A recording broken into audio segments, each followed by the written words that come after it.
Paz do Senhor, irmãos! Hoje eu quero compartilhar com vocês algo muito interessante que está em João, no capítulo 8, e o versículo 31 a seguir, que diz assim: Disse Jesus aos judeus que haviam crido nele: Se vocês permanecerem firmes na minha palavra, verdadeiramente serão meus discípulos e conhecerão a verdade, e a verdade vos libertará. Vamos pensar nessa frase de Jesus: conhecerão ou conhecereis a verdade, e a verdade vos libertará. Perceba que inicia dizendo o seguinte: se vocês permanecerem firmes na minha palavra. Para quem Jesus estava falando isso? Para aqueles que haviam crido em Jesus. Então nós temos uma diferença interessante aqui, algo a ser analisado: o crer e o se tornar discípulo. Isso é algo diferente. Crer, acreditar. Eles acreditaram em Jesus. Agora Jesus está chamando eles para outro nível, que é se transformar em discípulo, em um verdadeiro seguidor, e experimentar a libertação do jugo espiritual. Na sequência, nós percebemos que eles não compreendem. Olha só.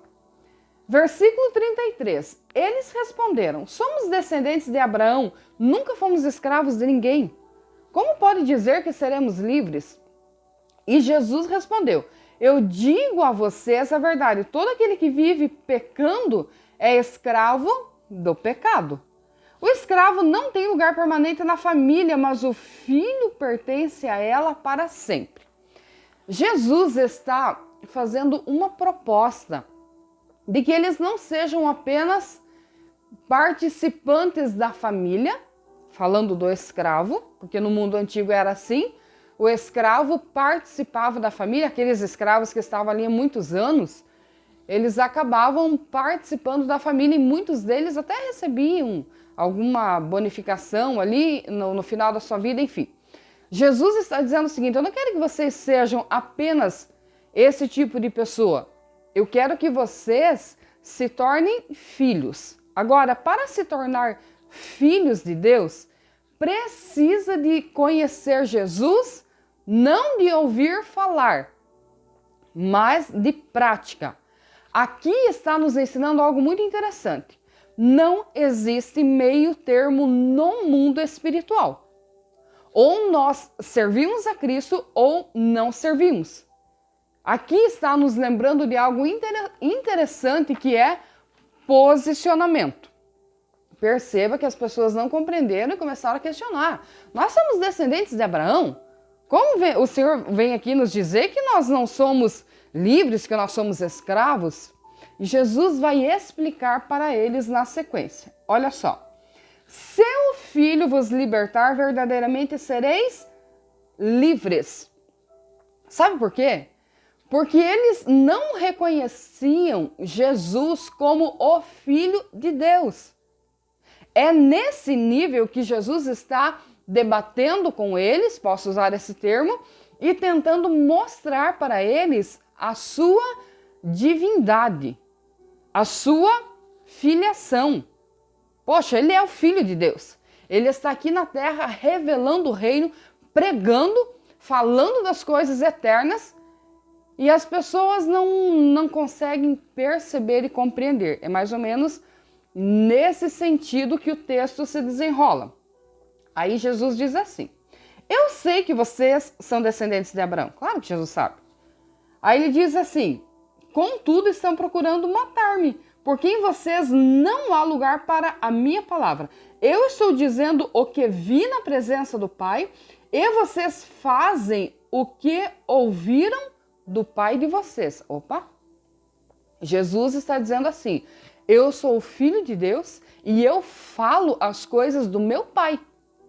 Agora, vocês vão falar aquilo que o Pai de vocês ensinou. E Jesus está deixando claro que o Pai celestial e espiritual não está sendo o Pai deles.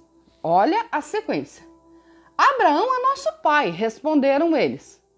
E Jesus disse: Se vocês fossem filhos de Abraão, fariam as obras que Abraão fez. Mas vocês estão procurando matar-me, sendo que eu falei a vocês a verdade que ouvi de Deus. Abraão não agiu assim.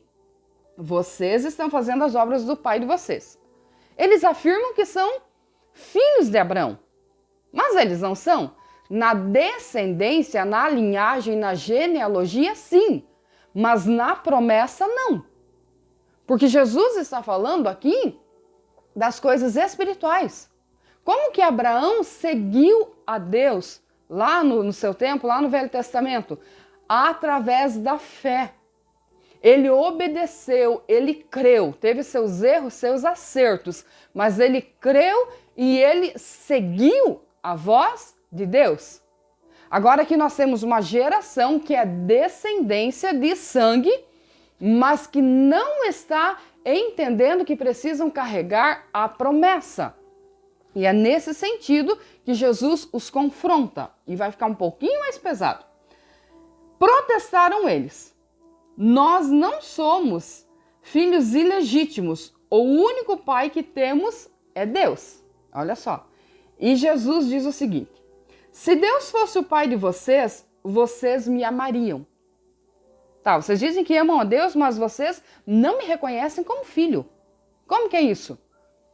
E Jesus continua dizendo: pois eu vim de Deus e agora estou aqui. Por que a minha linguagem não é clara para vocês? Porque são incapazes de ouvir o que eu digo. Aqui tem algo muito interessante. Trazendo agora para a nossa geração, tem muitas pessoas que você conversa e eles dizem: não, eu sou filho de Deus, eu creio em Deus. Esse texto deixa claro que não. Não é apenas o acreditar. É você se posicionar, é você aceitar Jesus, porque Jesus é a porta. É por ele que nós entramos, é através dele que nós conhecemos o Pai. Não existe outro meio termo. E nesse sentido aqui, a conversa continua. Aí Jesus diz assim: vocês pertencem ao pai de vocês, o diabo, e querem realizar o desejo dele. Ele foi homicida desde o princípio e não se apegou à verdade, pois não há verdade nele. Quando mente, fala a sua própria língua, pois é mentiroso e pai da mentira. No entanto, vocês não creem em mim, porque digo a verdade. Qual de vocês pode me acusar de algum pecado? Se estou falando a verdade, por que não crê em mim?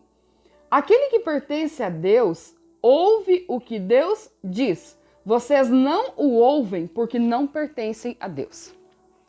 Essa declaração, ela é muito forte. E eu acho impressionante que hoje em dia a gente tem que cuidar com as palavras para não ofender as pessoas. Porque as pessoas estão distantes da palavra. Porque a palavra não corta, volta. Não existe meio termo. Chama a nossa atenção ao posicionamento, sim. Baseado no que lemos aqui. Conhecereis a verdade, e a verdade vos libertará. Deixando agora esse diálogo com os judeus, vamos trazer para a nossa realidade cristã. O que nós professamos? Que somos filhos de Deus. Em quem nós cremos? Em Deus. Mas como eu provo que eu sou filha de Deus? Ah, porque eu faço parte de um grupo evangélico, porque eu faço parte de um grupo protestante.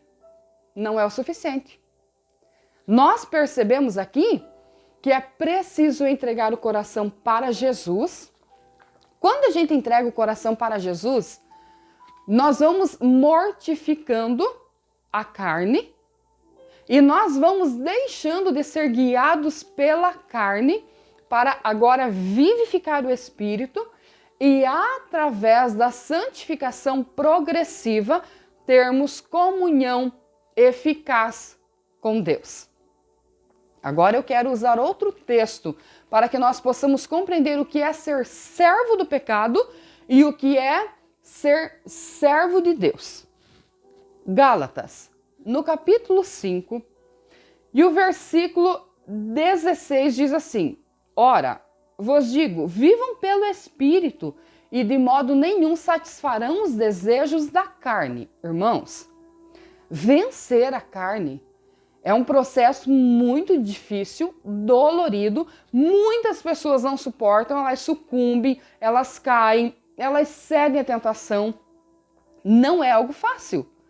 Mas a recomendação bíblica é: vivam pelo Espírito, ou andai em Espírito. Pois a carne deseja o que é contrário ao Espírito. O Espírito deseja o que é contrário à carne. Eles estão em conflito. De repente você pode dizer assim: eu estou num conflito interno, porque eu tenho alguns desejos. É normal. Você percebe aqui, Gálatas 5, a partir do versículo 16. Se você está lutando para não pecar, esse conflito existe dentro de você. Continue lutando. Olha só. Eles estão em conflito um com o outro, a carne com o espírito, de modo que vocês não fazem o que desejam. Mas se vocês são guiados pelo Espírito, não estão debaixo da lei. Aí na sequência ele diz assim, ora, as obras da carne são manifestas. Vamos lá. Imoralidade sexual, impureza e libertinagem. Aqui nós temos um resumo das questões sexuais. Aqui entra todo o tipo de imoralidade sexual. Aqui envolve a fornicação, que é o sexo antes do casamento, aqui envolve o adultério, aqui envolve a pornografia, aqui envolve a lascívia, que é usar o corpo para chamar atenção indevida, com roupas, com comportamento. A parte sexual aqui envolve todas essas questões, e aqui nós temos resumidas em imoralidade sexual, impureza, libertinagem. Na sequência nós temos idolatria e feitiçaria. Aqui já está se referindo à parte da adoração a Deus. Por quê? Idolatria afasta as pessoas do verdadeiro Deus. Não, mas eu creio, mas eu não adoro. A gente ouve isso. A Bíblia é muito clara, a Bíblia é muito realista, sem querer ofender ninguém, mas é assim que a Bíblia ensina. Ou você se relaciona diretamente com Deus. Como que eu vou me relacionar com alguém que eu não vejo? Deus, quando fez você, Ele fez algo fantástico. E Ele colocou dentro de você a tua parte espiritual. Nós somos um ser que é chamado de tricotômico, espírito, alma, corpo. Então nós somos 3 em 1.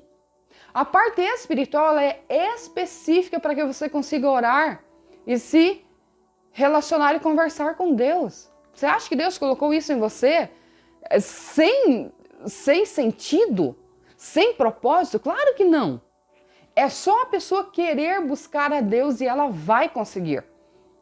Depois vem a parte emocional, alma, que é o relacionamento com as pessoas. E aí vem o corpo, que é o invólucro da alma e do espírito.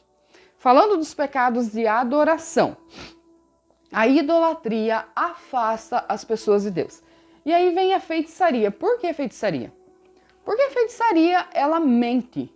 Você tem que analisar quem está por trás daquela crença. Agora eu estou falando dos seres espirituais. A Bíblia manda provar os espíritos. Aí a pessoa diz assim, não, mas eu fui ensinado assim, a minha família tem essa tradição, certo? Mas analise se essa tradição vai te conduzir a uma eternidade com Deus ou a uma eternidade na perdição. Você tem que analisar isso. E isso é só buscando a Deus e pedindo sabedoria e discernimento. Se você tem dúvidas, peça a Deus que abra o teu entendimento nessa área. Não perca a tua alma, que é a preciosidade que você tem. A sequência diz assim: ódio, discórdia, ciúme, ira, egoísmo, dissensão, facção e inveja. Aqui nós vemos pecados de relacionamento. Primeiro nós vimos pecado contra o próprio corpo, falando da impureza sexual. Aí nós vimos pecado que afasta e prejudica o relacionamento com Deus. E agora nós vemos os pecados de ser humano para ser humano. Ódio, aquele sentimento mortal que as pessoas têm umas contra as outras. O ódio, ele acaba trazendo vingança, ele acaba trazendo um monte de questões. Olha só, o ódio, podemos dizer assim, ele traz discórdia, tá? Você nunca vai concordar com a outra pessoa, porque lá dentro do teu coração tem um sentimento ruim a respeito daquela pessoa que foi plantada por alguma situação. Aí vem ciúme, aquela possessão de que não pode compartilhar nada, não pode compartilhar algo, falando das coisas materiais, falando dos objetos. Ciúme contra as pessoas, do relacionamento. A pessoa que convive, não pode conversar com ninguém mais, porque aquela possessão, aquela coisa nojenta. Depois vem ira. A ira é aquele sentimento exacerbado de raiva. E aí vem o egoísmo. Egoísmo é quando eu só penso em mim e não penso no outro. E o egoísmo, ele está presente em todas as áreas. Desde o que nós falamos. Sabe por quê? Porque tem pessoas que falam muito o que querem, mas não aguentam ouvir nada. Isso é egoísmo. Porque se eu tenho direito de falar, eu preciso ouvir. O egoísmo é não saber respeitar, é não saber compartilhar, ou é querer manipular. Às vezes até faz alguma coisa, mas quer manipular a situação. Precisa sempre estar em evidência. Dissensões, facções, são aquelas contendas, aquelas divisões nos grupos. E quando você vai analisar a raiz do problema, é vaidade, é orgulho. Você não vê um grupo dividido, ou uma família dividida, ou um casal dividido? Geralmente, quando você analisa a raiz do problema, é algo que a pessoa está defendendo defendendo o ego. E a Bíblia trata isso como pecado. E por último, inveja. A inveja é muito nojenta porque a inveja, ela é um ataque à personalidade do outro. Se tem uma coisa maravilhosa que Deus nos deu, foi a nossa personalidade. Você tem a tua, eu tenho a minha, jamais alguém será igual a você. Porque a tua personalidade, além das tuas características físicas, além da tua genética, vem a tua criação, o ambiente em que você foi criado, a cultura que você recebeu, tudo o que você foi absorvendo e aprendendo durante a tua vida, ainda que a personalidade se forme quando criança, mas você pode aperfeiçoá-la, tudo isso, esse conjunto de coisas transformou você nesse ser que você é hoje. Por isso que quando eu olho para uma cor e falo, ai que cor linda, de repente eu posso gostar do amarelo, você vai dizer, não gosto. Chama muita atenção, eu já prefiro o marrom. É a tua personalidade. Então o que acontece? A inveja, ela faz com que uma pessoa queira ser como a outra, é impossível. Aí as pessoas invejosas, elas se fantasiam exteriormente com coisas dos outros, mas interiormente, na essência, estão tristes e vazias. Aí nós temos a sequência que diz, embriaguez, orgias e coisas semelhantes. Aqui está falando sobre a falta de controle. A embriaguez, falando das bebidas em geral, faz com que a pessoa perca o senso, faz com que a pessoa perca o discernimento. E eu falo por experiência própria, atendemos muitas pessoas assim. Quantas pessoas que você olha, é uma pessoa bonita, inteligente, mas não tem controle. Aí você vai atender uma pessoa dessa, como foi o nosso caso, essa pessoa fez a necessidade na roupa, essa pessoa fala besteira, se expõe ao ridículo. Depois que passa, aí ela fica apenas com a vergonha daquilo que ela praticou. Então você percebe aqui que as orgias também, falta de controle. Resumindo, o pecado, ele é chamado de iniquidade, imoralidade, e a Bíblia usa o termo concupiscência. O que é concupiscência? Desejo desenfreado. Todo ser humano tem desejo de pecar. Sim. Só que as pessoas que não controlam o seu desejo, elas se tornam servas do pecado. E Jesus, voltando agora ao início do diálogo que nós lemos, Jesus diz o seguinte: conhecereis a verdade e a verdade vos libertará. Quem é essa verdade? Jesus, porque ele disse o seguinte: eu sou o caminho, a verdade e a vida. Então nós precisamos entrar por ele.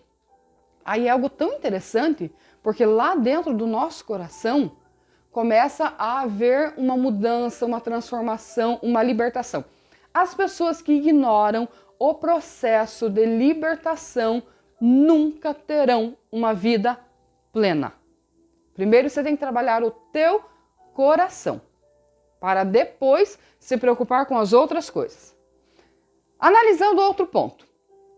Falando de libertação, nós temos duas coisas aqui: possessão e opressão. O que é possessão? Quando o diabo toma a vida de uma pessoa, possui a sua mente e ela não percebe o que está fazendo, o que nós chamamos de endemoniados. Como o caso do gadareno que a Bíblia fala, aquele moço andava sem roupa, enlouquecido, gritando, não conseguia conviver em sociedade, não tinha algemas que prendiam ele estava endemoniado. Isso é possessão. Quando ele teve um encontro com Jesus, ele foi liberto. Isso é muito lindo, porque os demônios que estavam na sua mente foram expulsos por Jesus. Agora nós temos outro lado que se chama opressão. Opressão é quando a pessoa não é possessa, mas a mente dela está controlada, manipulada por setas. Sabe quando vem aqueles pensamentos na mente da pessoa e a pessoa não consegue reagir, a pessoa não consegue vencer? Também precisa de uma libertação. E agora eu quero usar um exemplo muito simples. Satanás mantém muitas pessoas oprimidas. Ele mantém as pessoas em celas na sua mente. Ora, como que isso acontece? Quando você chega em uma prisão, ali existem várias celas. Todas estão ali porque cometeram algum delito, algum erro e foram presas. Quando nós analisamos o campo espiritual, Satanás mantém muitas pessoas presas em prisões, só que os delitos são diferentes. Algumas estão ali por causa do ódio. Ela está na cela do ódio. Por quê? Porque o ódio levou ela a cometer coisas que não devia. Algumas estão ali por inveja, porque a inveja também levou elas a cometer pecados que não deveria. Muitas estão ali por causa da prostituição. A prostituição levou elas a destruir o seu corpo e tantas outras coisas. E ali nós temos, como já vimos Gálatas, ódio, rancor, inimizade, ira, idolatria, feitiçaria, mentira. Tantas coisas de várias formas. Satanás, o nosso inimigo, mantém as pessoas presas. Aqui, ó. Quando Jesus falou em libertação, ele está falando da libertação espiritual e mental. É preciso, sim, que Jesus toque na nossa mente e que nos liberte. Lembrando que os demônios se sujeitam somente ao nome de Jesus. Tá? Você pode ser crente do jeito que você for. Não é por causa de você. Claro que pela tua santificação moral e espiritual, você adquire autoridade no campo espiritual. Eu compreendo isso. Mas nunca esqueça que a autoridade está no nome de Jesus. Agora, as pessoas que foram tocadas, creram, se tornaram discípulas, foram libertas, entraram pela porta que é Jesus. Agora elas desfrutam de algo muito precioso, ainda em Gálatas, no capítulo 5, a partir do versículo 22, que diz assim: mas o fruto do Espírito, vamos lá, é amor, alegria, paz, paciência, amabilidade, bondade, fidelidade, mansidão e domínio próprio. Contra essas coisas não há lei. Os que pertencem a Cristo Jesus crucificaram a carne com as suas paixões e os seus desejos. Se vivemos pelo Espírito, andemos também pelo Espírito. Não sejamos presunçosos, provocando uns aos outros e tendo inveja uns dos outros. Você percebeu a importância de aceitar Jesus como Salvador e crescer na fé? De ir conhecendo e de ir se santificando? Repito, a transformação e libertação interior não é algo simples. Porque é o teu desejo que é muito forte e é o Satanás, o diabo, o pai da mentira, como Jesus deixou muito claro aqui, trabalhando no teu desejo. Entregue o teu coração para Jesus. Entre por essa porta gloriosa de salvação, de libertação, de transformação. E aí o teu espírito vai ser vivificado e você vai frutificar espiritualmente. Por isso que as pessoas que entregaram o coração para Jesus, não estou falando dos crentes não, estou falando de quem entregou o coração para Jesus, de verdade, genuíno, o cristão verdadeiro. Ele desfruta desses frutos. Ele frutifica e ele desfruta. Primeiro ele desfruta da comunhão com Deus e automaticamente com as outras pessoas. Sabe aquelas pessoas atribuladas que passam pela nossa vida? Eles não passaram por esse processo.